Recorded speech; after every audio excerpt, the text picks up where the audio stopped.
Hello students, मैं धर्मेंद्र सोनी अपने YouTube channel के ऊपर आपका स्वागत करता हूं। आज हम प्लस वन का पहला वीडियो बना रहे हैं और वीडियो के अंदर हम आज पढ़ेंगे एटॉमिक स्ट्रक्चर के बारे में। एटॉमिक स्ट्रक्चर के अंदर अभी तक जो हम कर चुके थे क्लासरूम के अंदर वो था ड्यूल नेचर तक, Bohr atomic model of atom तक। तो आज Bohr atomic model of atom की जो लिमिटेशंस थी वो भी हमारी लास्ट लेक्चर में हुई और उससे आगे का आज जो काम है वो हम पढ़ने जा रहे हैं। तो आज स्टार्ट करते हैं बच्चों। सबसे पहले ड्यूल नेचर ऑफ मैटर के बारे में। इस चैप्टर में अभी तक पढ़ा कि लाइट जो है, लाइट की तरह मैटर का भी जो कैरेक्टर है वो ड्यूल होता है। ड्यूल कैरेक्टर का मतलब है डबल, कि मैटर के अंदर भी दो नेचर होंगे। एक तो नेचर है, मैटर है तो पार्टिकल नेचर तो है ही है। लोअर क्लासेस से हम ये बात पढ़ते हुए आते हैं कि matter is made up from extremely small particle. तो ये बात क्लियर है दिमाग के अंदर कि मैटर है तो पार्टिकल नेचर होगा। पार्टिकल नेचर का मतलब उसका मास होगा, उसके अंदर मोमेंटम होगा। पर जब हम बात करते हैं ड्यूल नेचर के अंदर तो दूसरे नेचर की बात करेंगे, वेव नेचर की, कि मैटर के अंदर भी वेव एसोसिएट हो सकती है, उसका नेचर भी वेव नेचर होता है। वेव नेचर का मतलब है कि जब मैटर मोशन के अंदर होगा तो उसके मोशन के साथ उसके साथ वेव एसोसिएट होगी। और जब कोई भी वेव होती है तो वेव की कैरेक्टरिस्टिक्स हमने पीछे पढ़ी, उसकी वेवलेंथ भी होंगी, उसकी फ्रीक्वेंसी भी होगी, वो सारी चीजें उसके अंदर होती है। ये बात हम सबको पता है। तो ड्यूल नेचर ऑफ मैटर के बारे में सबसे पहले बताया है लुइस डी ब्रोगली ने इन 1923। लुइस डी ब्रोगली क्या कहते हैं?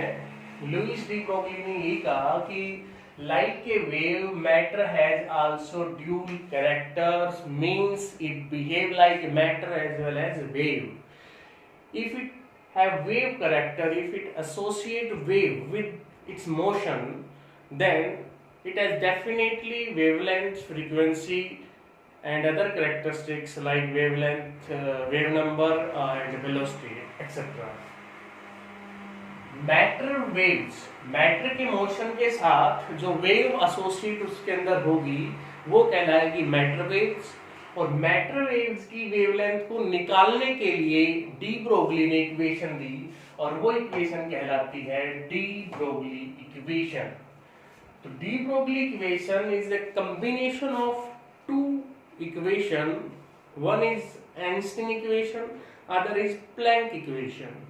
आइंस्टीन इक्वेशन से E is equal to mc square, E energy and mass of the particles is the velocity of light. And second is a Planck equation from Planck quantum theory, E is equal to h nu. Nu is the frequency of given particles associated with wave, and nu is equal to c by lambda. C velocity of light and lambda is the wavelength of that particles. H is a Planck constant.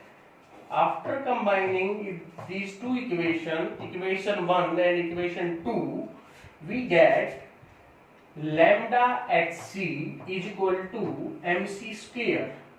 c से c हमने cancel कर दिया, यहाँ बच गया अपने पास mc, यहाँ बच गया h by lambda। लैम्डा को मैं ऊपर ले गया इधर और mc नीचे आ गया। Lambda is equal to h by mc। c is very useful thing जो आपको याद रखनी है माइंड के अंदर। c कब यूज करेंगे इक्वेशन के अंदर? Only in case of photon. अगर हमारे पास फोटोन है वो पार्टिकल्स तो आपके पास ये c यूज होगा। अदरवाइज कोई भी पार्टिकल है, इलेक्ट्रॉन, प्रोटॉन, अल्फा पार्टिकल, इस तरह के पार्टिकल आपको दें तो वहां v यूज होगा। तो ये डी ब्रोगली इक्वेशन आपके पास आ गई, lambda is equal to h upon mc। mc आपको c वेलोसिटी ऑफ लाइट से फोटोन ट्रैवल करते हैं, इससे फोटोन के केस में इसको यूज करना है। अदर कोई पार्टिकल्स दे रखा है, electron, proton, even alpha particles etcetera, या कोई क्रिकेट बॉल दे दी, वैसे बॉल दे दी आपको, उसके लिए तो lambda equal to H upon M V. H fix है, कांस्टेंट है, एच की वैल्यू हमें पता है, एच की वैल्यू अपने पास होती है 6.626 इंटू 10⁻⁻34 जूल सेकेंड और kilogram metre square second inverse. तो जो भी जिस टर्म से भी यूज होगा वो वैल्यू हम इसकी यूनिट है वो यूज कर लेंगे। यूनिट वैल्यू इसकी फिक्स है। इसके बाद mv, we know that mv is momentum, linear momentum. p से इसको रिप्रेजेंट कर रहे हैं लीनियर मोमेंटम को, तो p अपने पास क्या हो गया, लीनियर मोमेंटम हो गया अपने पास।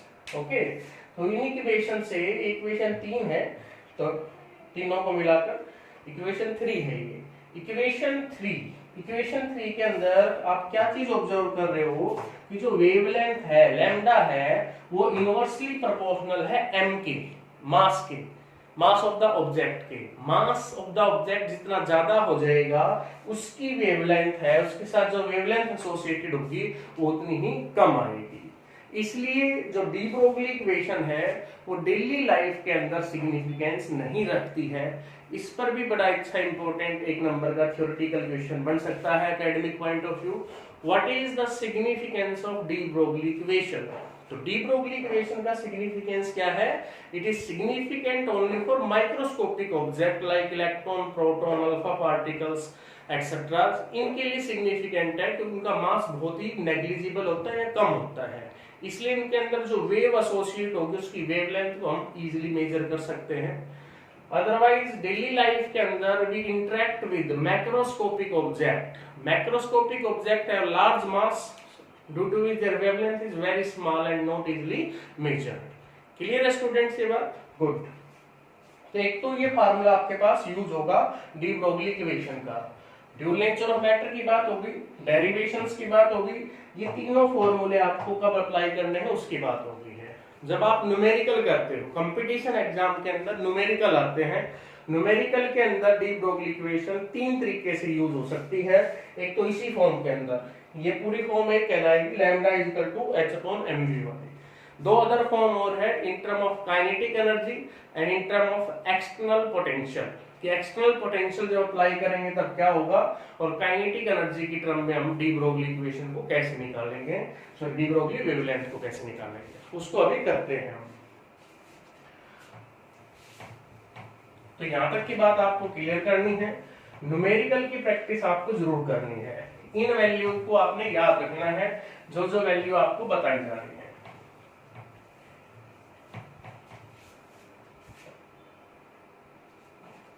तो स्टूडेंट हम बात करें काइनेटिक एनर्जी की टर्म में,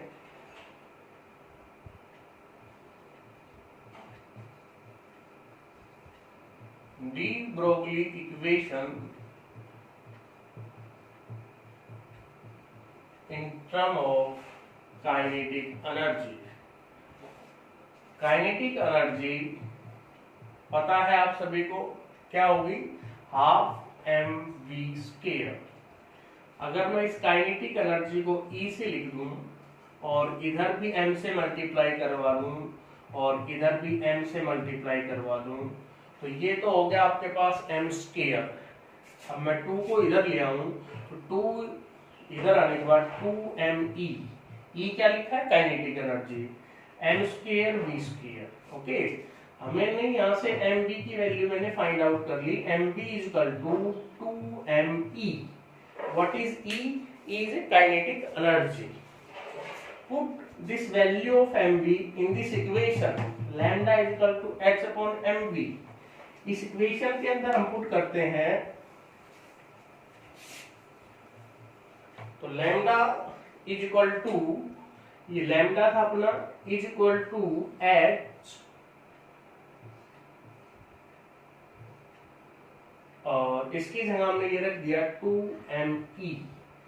this is another form to calculate the wavelength. If kinetic energy of particle given and we know about the mass of particle, या mass of particle is given, then we can calculate the wavelength associated with that particle. Here kinetic energy E kinetic energy in a joule, ये जो kinetic energy है ये joule के अंदर है, electron volt में हो तो क्या होगा, EV electron volt, 1 electron volt is equal to in term of joule 1.6 into 10⁻⁻19 joule. तो अगर आपके पास इलेक्ट्रॉन वोल्ट में है तो उसको हम कैसे यूज करेंगे, और इसके ऊपर हमने न्यूमेरिकल को करना है, जो हम अभी कर रहे हैं इसके ऊपर न्यूमेरिकल।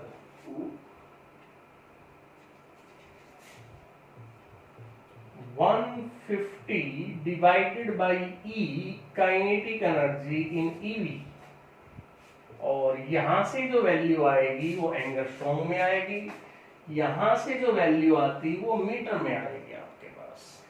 इस चीज का ध्यान रखना है। यहाँ क्योंकि लैम्डा वेवलेंथ है, वेवलेंथ आपके पास डिस्टेंस होती थी, डिस्टेंस की SI यूनिट मीटर होती है। अगर आप यहाँ से कैलकुलेट करते हैं तो यूनिट मीटर लिखेंगे, और यहाँ से आप डायरेक्टली कैलकुलेट करते हैं इलेक्ट्रॉन वोल्ट की टर्म में, तो इसको ऐसे फाइंड आउट आप करेंगे। इस पर एक छोटा सा न्यूमेरिकल ले लेते हैं और फिर इसको और आगे प्रोसीड हम करते हैं। तो इस पे न्यूमेरिकल की बात करेंगे तो ये सेकंड जो फार्मूला हम पढ़ रहे हैं डी ब्रोगली इक्वेशंस के अंदर इन टर्म ऑफ काइनेटिक एनर्जी, यहाँ आपको याद रखना है H की वैल्यू क्या है, और इलेक्ट्रॉन वोल्ट की टर्म में हम इसको कैसे लेंगे, और दूसरे की टर्म में हम इसको कैसे लेंगे। तो इस पे एक न्यूमेरिकल हम कर लेते हैं। न्यूमेरिकल करने के लिए मैं एक स्टेटमेंट यहाँ लिखने जा रहा हूँ इन टर्म ऑफ काइनेटिक एनर्जी। आपको ये न्यूमेरिकल मान लीजिए दे दिया जाता है कि find the de Broglie wavelength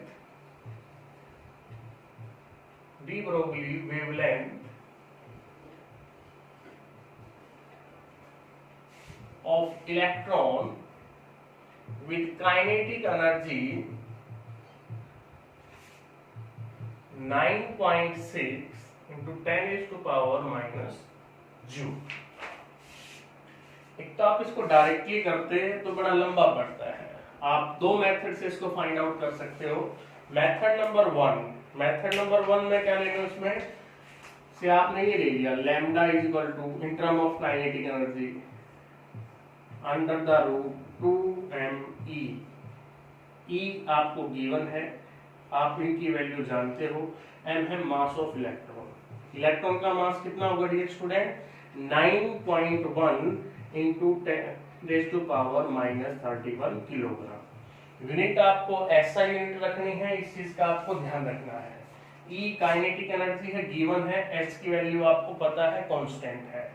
तो एक तो तरीका ये है, यहां से जो आंसर आएगा वो आएगा आपके पास मीटर के अंदर, ये वेवलेंथ आएगी मीटर में।